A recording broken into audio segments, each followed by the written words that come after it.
ህዝባዊ ወያነ ሓርነት ትግራይ ድሕሪ ሕዚ ትግራይ ካብ ኢትዮጵያ ወጻኢ ፍሉይ መፍትሒ ከም ዘድልያ ኣዘራራቢ መግለጺ ሂቦም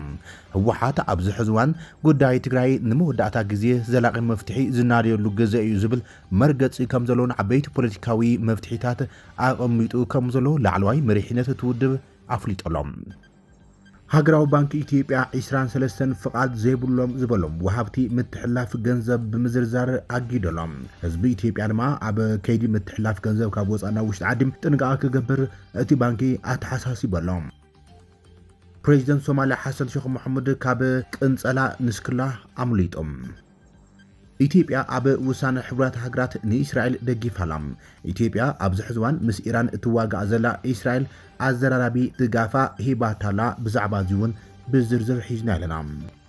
ኢራን ንጀት ኣሜሪካ ንምምካት ሓዱሽ ስርዓተ ምክልኻል ኣየር ከም ዘዋፍረት ብዕሊ ኣፍሪጣላ ኣብ ዝሕዝዋን ዘመነወትን ስርዓተ ምክልኻል ሚሳይል ኣየር ጥሒሰን ከኣትዋ ዝኽእላ ነፈርቲ ኣሜሪካ ብሓይሊ ኣየር ኢራን ተወቂዐን ከበድቲ ኪሳራታት ይበፅሓ ከም ዘሎ ተገሊጹ ዘሎ ፕሬዚደንት ኣሜሪካ ዶናልድ ትራምፕ 48 ሰዓታት ወይ ድማ ከቢድ ጥፍኣት ክፍጸም ይክብል ግዜ ገደብ ኣቐሚጦም ካብ ትግራይ ሆራይዘን ዝኽበር ሰላምታና ብዘለኹም የምጽሕኩም ሰብስክራይብ ላይክ ሼር እናገበርኩም ዜናታትናን ዋናዊ ምዕባለታትናን ክትከታተሉ ንዕድመኩም ሰናይ ምክትታል 100 ሚእታዊትን ተኸፊሎም 30 ሚእታዊት ቅናሽ ካብ ሜሪት ፕሮፐርቲስ ኣብ ማእኸል ፒያሳ ፊት ንፊት ኣራዳ ፓርክ ጎኒ ፓርክ ፍሬንድሺፕ በዓል ሓደ መደቀሲ ክፍሊ 49 ካሬም ዋጋ 5.1 ሚልዮን ብር ሙሉእ ክፍሊትን ተፈጺሞም ድማ ብ3.6 ሚልዮን ብር በዓል ክልተ መደቀስ ክፍሊ 95 ካሬም 9.9 ሚልዮን ብር ኮይኖም ሙሉእ ክፍሊትን ተፈጺሞም ብ6.9 ሚልዮን ብር ይውንንዎም በዓል 3 መደቀስ ክፍሊ 130 ካሬም 13.6 ሚልዮን ብር ሙሉእ ክፍሊትን ተፈጺሞም ድማ 9.5 ሚልዮን ብር ካብ 10 ሚእታዊት ክፍሊት ጀሚሮም ገዛ ይውንኑ ብተወሳኺ ኣብ ማእኸል ዕዳጋ ተክለ ሃይማኖት ዝርከቡ ሸቋትና እውን ወነንቲ ይኹኖም ካብ 22 ካሬ ጀሚሩ ኣብ ማእኸል ዕዳጋና G+4 ሞል ስታንዳርድ ካብ 30 ሚእታዊት ክፍሊት ጀሚርካ ብምኽፋል ወነንቲ ሸቋት ይኹኖም ንዝያዳ ሓበሬታ በዚ ቁጽሪ ቴሌፎን ደውልና ሜሪት ኮመርሻል Center.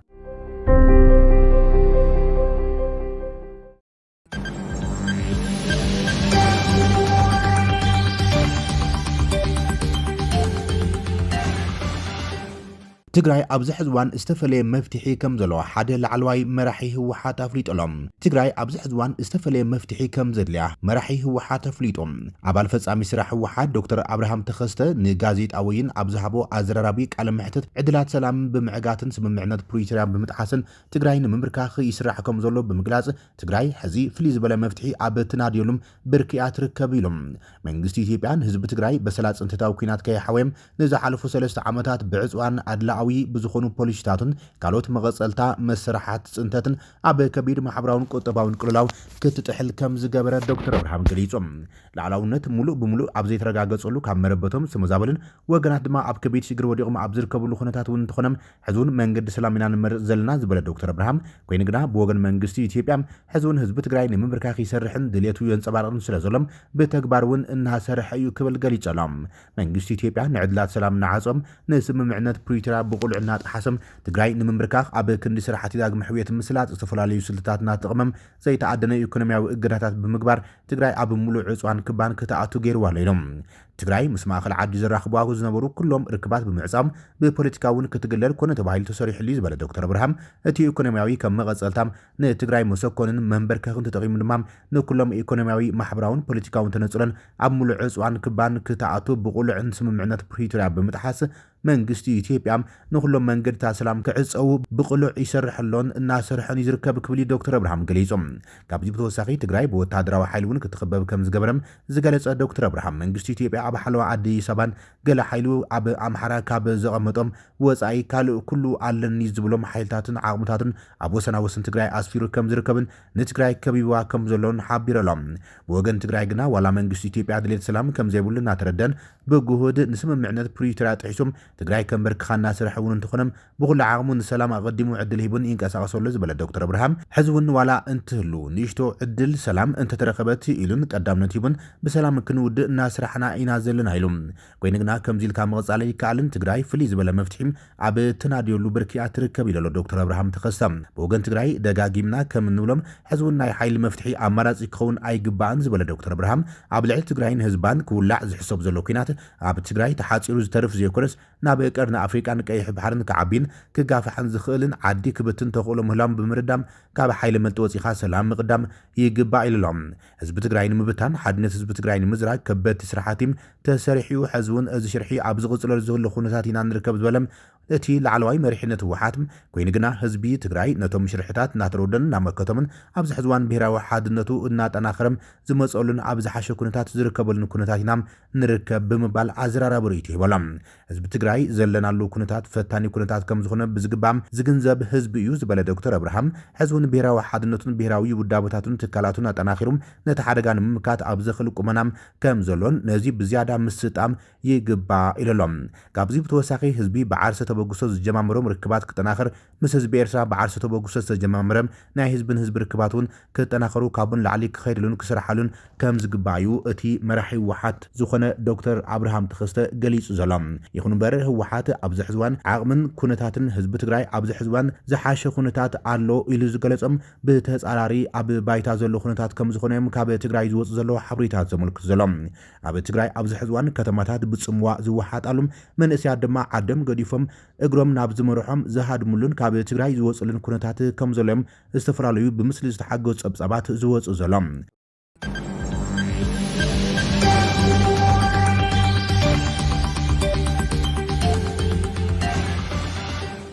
ሃገራዊ ባንኪ ኢትዮጵያ 23 ፍቃድ ዘይብሎም ወሃብቲ ምትሕላፍ ገንዘብ ብምዝርዛር ህዝቢ ከይጥቀመሎም ኣጠንቂቖሎም ሃገራዊ ባንኪ ኢትዮጵያ 23 ፍቃድ ዘይብሎም ወሃብቲ ኣገልግሎት ዝውውር ገንዘብ ኣለልዮም ህዝቢ ምስኦም ዝኾነ ዝውውር ገንዘብ ከይገብረ ጠንቂቖም እቲ ማእኸላይ ባንኪ ኣብ ኢትዮጵያ ክሰርሖም ፍቃድ ዘለዎም ብግቡእ ፍቃድ ዘለዎም ወኪላት ዝውውር ገንዘብ ዝተማሓሸም ዝርዝር ኣመሓይሹን ከም ዝሕተሙን ብምሕባር ህዝቢ ብወግዓዊ መርበብ ሓበሬታ እቲ ባንኪ ኣቢሎም ወሃብቲ ኣገልግሎት ክረጋግጽ ኣተሓሳሲቦሎም ኣብቲ መተሓሰቢ እተን 23 ኣካላት ወይ ድማ ብዘይ ዘድሊ ፍቃድ ይሰርሓ ከም ዘለዋ ወይ ድማ ቅድሚ ሕዚ ፍቃድ ዝነበረን ድሕረን ግን ኣብዘይ ሕጋዊ ንጥፍታት ከም ዝተዋፈራም ከም ዝተረጋገፀን እዩ ሃገራዊ ባንክ ኣፍሊጡ ዘሎ ምስ ከምዚኦም ዝበሉ ኣቕረብቲ ርክብ ምግባር ንተጠቀምቲ ንፋይናንሳውን ሕጋውን ሓደጋታት ከቃልዑም ከም ዝኽእለ ጠንቂቖሎም ከም ኣካል ናይቲ ንቕንዕና ዋሕዚ ሓዋላ ንምሕዋል ቁፅፅር ንምሕያልን ዝግበር ዘሎ ሰፊሕ ጻዕሪ ዝበሎም ህዝቢ ምዞም ኣካላት ዝኾነ ይኹን ምትሕላፍ ገንዘብ ካብ ምክያድ ክቆጠብም ብትሪ መኺሩ ዘሎ ሃገራዊ ባንኪ ኢትዮጵያ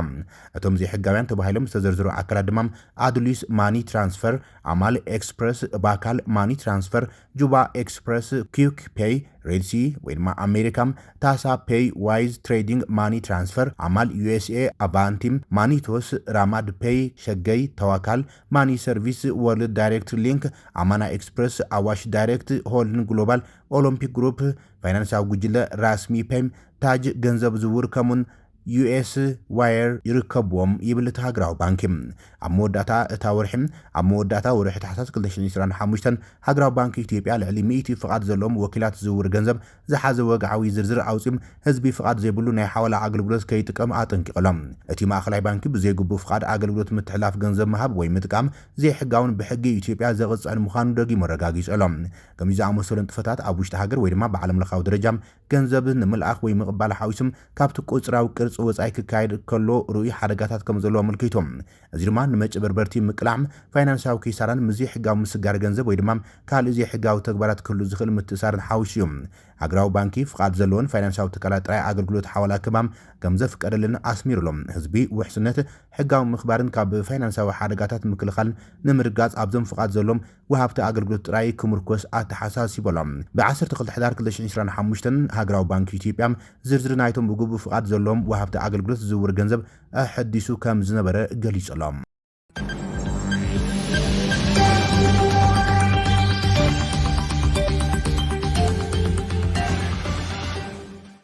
ፕሬዚደንት ሶማሊያ ሓሰን ሼክ መሐመድ ካብ ቅንጸላ ንስክላ ኣምሊጦም እቲ ፕሬዚደንት ካብ መጥቃዕቲ ሞርታር ንቁሩብ ከም ዘምለጠ ተገሊጾም ፕሬዚደንት ሶማሊያ ሓሰን ሼክ መሐመድ ካብ መጥቃዕቲ ሞርታር ንስክላ ከም ዘምለጠም ሶማሊ ጋርዲያን ብ3 ማይዛ 2026 ዝዘርግሑ ዜና ኣመልኪቶሎም እቲ ፕሬዚደንት ዝሓለፈ ዓርቢ ናብታ ኣብ ሶምን ሓራ ዝወፀት ከተማ ባይዶዋ ንምብጻሕ ብመንገዲ ከም ዝነበረም እቲ ሓበሬታ ረድዮሎም ኣብቲ ከባቢ ዝነበሩ ዕጡቃት ናብ ምዕሩፎ ነፈርቲ ባይዶዋ ሓሰን ሼክ መሐመድ ኣብ ዝኣትውሉ ዝነበሩ እዋን ካብ ቀረባ ርሕቀት መጥቃዕቲ ሞርታር ብምፍጻሞም ዑደቱ ኣቋሪጹ ናብ ሞቃዲሾ ክምለስ ከም ዝተገደደም እታም ፍልፍል ዜና ጸብጺባላ ኣብ ሶማልያ ዘሎ ጸጥታውን ፖለቲካውን ኩነታት ኣብ ዝቐረባ ኣብ ዝኸፍእ ደረጃ በፂሑ ከም ዘሎዮም ተዓዘብቲ ፖለቲካ ቀርኒ ኣፍሪቃ ዝገልጹ ዘሎም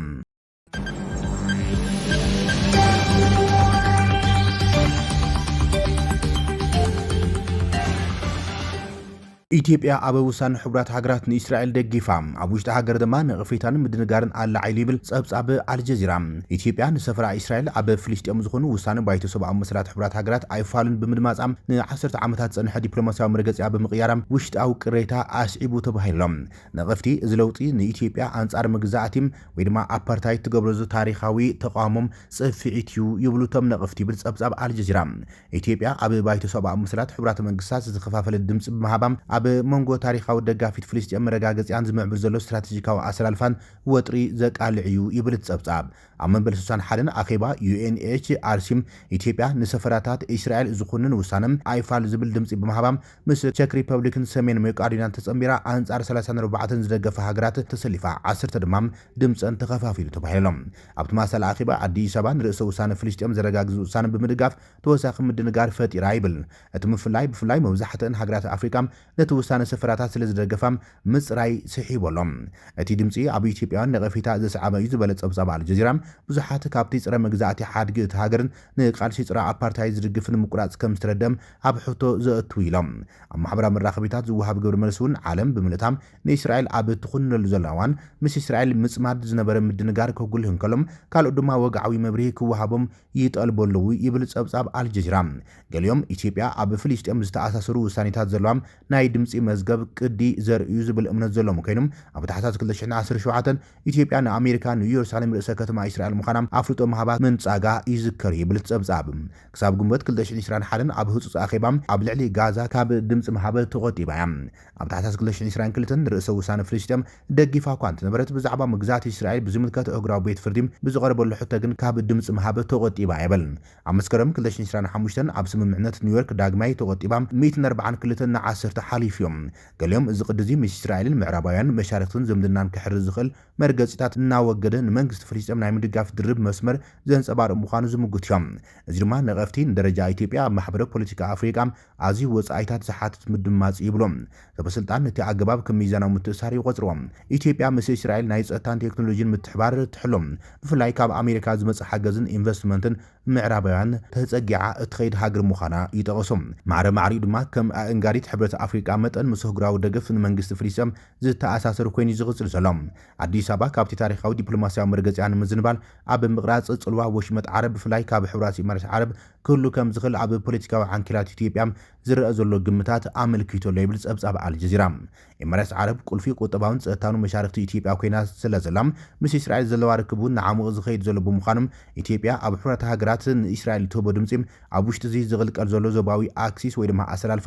ክንጸባረቕ ይኽእል እዩ ዝብል ህዝባዊ እምነት ኣሕዲሮሎ ይብል። እዚ ክትዕዚ ኣብ ቀረባ እዋን ብዘውፅኦ ጸብጻብ ኣልጀዚራ ኢትዮጵያ ኣካል ናይቲ 6 መዓዝን ዝበሃል ኪዳን ንእስራኤል ምስ ምሩጻት ሃገራት ስግር ቀይሕ ባሕርን ቀርና ኣፍሪቃን ዝራኽብ ዘይወግዓዊ መርበብ ክትኸውን ትኽእል እያ ዝብሉ ሕቶታት ኣላዒሉ ኣጋዲድዎሎም። እቲ ማዕቐፍ ዘይተረጋገፀ እኳ እንተኾነም ኣብ ሓደ ዝወዳደር ዝናሓንሕ ዞባ ኣብ ጸጥታዊ ምውሃድን ስትራቴጂካዊ ኣቀማምጣን ዘተኮረ ምዃኑ እዩ ዝግለጽ። ኣብ ውሽጢ እዚ ጽሑፍ እዚ ድማ ድምፂ ኢትዮጵያ ብገለ ተዓዘብቲ ከም ኣካል ናይቲ ዝተነጸለ ለውጢ ዘይኮነስ ከም ኣካል ሰፊሕ ዳግም ምዕቃን እዩ ይዝረአ ይብሎም።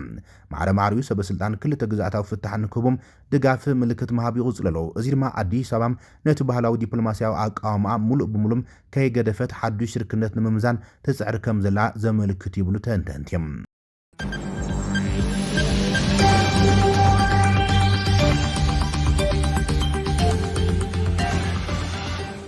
ኢራን ንጀት ኣሜሪካ ንምውቃዕ ሓዱሽ ስርዓተ ምክልኻል ኣየር ምጥቃም ከም ዝጀመረት ተገሊጹ ኣሎ። ኣብ ልዕሊ ክልል ኣየራ ሙሉእ ምቁጻር ተስፍሕ ከም ዘላ ኢራን ገሊጻላ። ኢራን ንጀት ኣሜሪካ ንምምካት ሓዱሽ ስርዓተ ምክልኻል ኣየር ከም ዘዋፍረት ብምግላጽ ኣብ ልዕሊ ክልል ኣየራ ሙሉእ ብምሉእ ከም ትቆጻጸር ቃል ኣትያላ። እዚ ስጉምቲ እዚ ድሕርቲ ኣብ ኢራን ዝርከብ መመንጨዊ ኒውክሌር ብሻሃር ዝተፈጸመ ኪሳራ ንፈርቲ ኣሜሪካን መጥቃዕትን ዝገልጽ ጸብጻባት እዮም። ሰራዊት ኢራን ንተንጀት ኣሜሪካ ንምውቃዕ ሓዱሽ ስርዓተ ምክልኻል ኣየር ኣዋፊሩ ነይሮም። ብዓርቢ ጀት ኣሜሪካ ኣብ ምውዳቕ ተመሳሳሊ ስርዓት ከም ዝጠቐመት ኣብ ኣልጀዚራ ዝተዘርግሐ ጸብጻብ ኣመልኪቶሎም። ወተሃደራዊ እዚ ኢራን ቴህራን ኣብ እዋን ኩናት ንኣሜሪካን እስራኤልን ልዕሊ ሓደ ወርሒ ካብ ኣየር ድሕሪ ምዕብላለን ኣብ ልዕሊ ክልል ኣየራ ብርግጽ ሙሉእ ቁጽር ክትገብር ምዃና ተሓንያላ።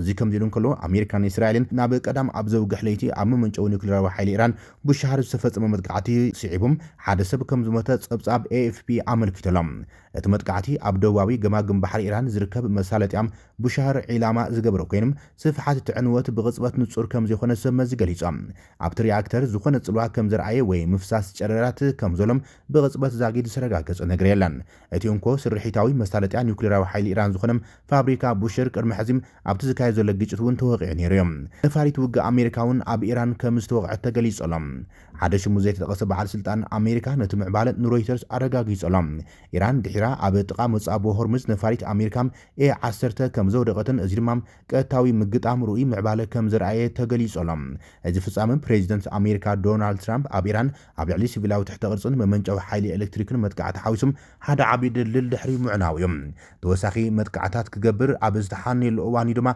نفرتي وقع أمريكا عب مدر إيران زوك عزلام بريزيدنت إيران مسعود بيزشكان نتسقات سفيح قبن كوينات نمفصام كم زحاسب كام مؤمن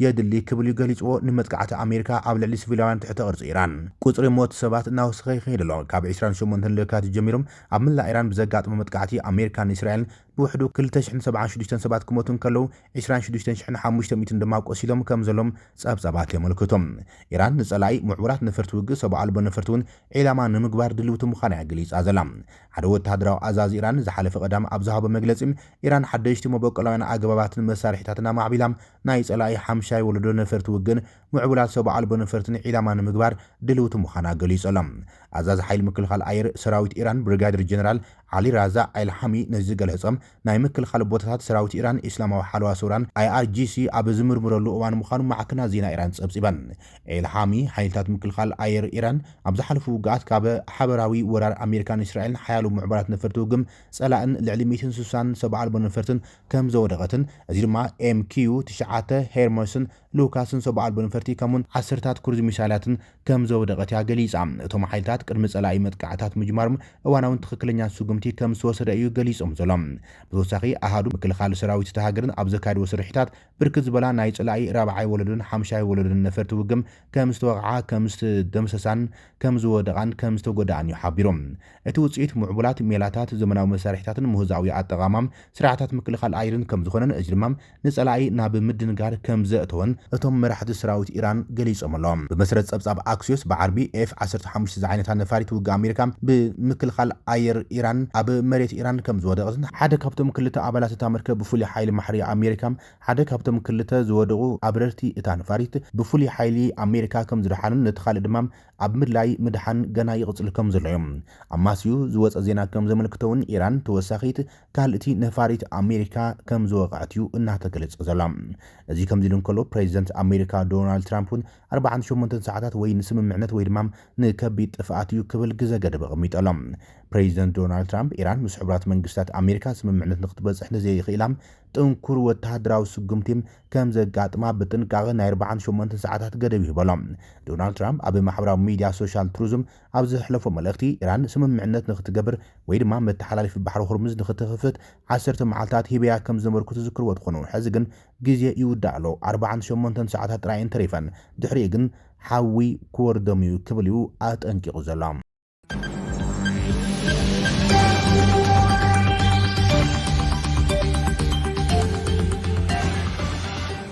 كبرات تخطاتلتنا ليس عزبنا محدش معبالتاتن وناو زيناتاتن عبزازينا لنا نمكتالكم من مسكن سلام